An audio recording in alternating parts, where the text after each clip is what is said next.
呢度有無盡嘅海岸線，一邊落樓梯一邊望住呢個海，只需要個零鐘就可以行晒成條路，行到最尾仲有茶座望住個海咁樣食 burger。我係 Karen 喬雲樂，今次要去砵甸乍山同埋大浪灣。首先喺杏花邨站 A 出口出，沿住商場行到最尾落樓梯可以見到62號 A 嘅小巴，坐到去總站南灣半島，經過小西灣海濱花園，踏上山徑，大概半個鐘就可以去到呢一個砵甸乍山觀景台。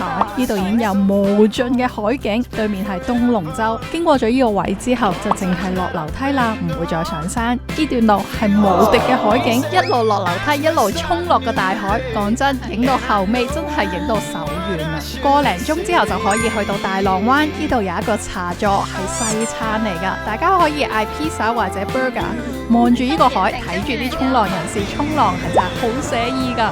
詳細嘅介紹喺我嘅 YouTube 影片入邊，留言加一，我將連結掟俾你。想睇更多戶外嘅資訊，記得 follow 我 Karen 喬雲樂，下條影片見。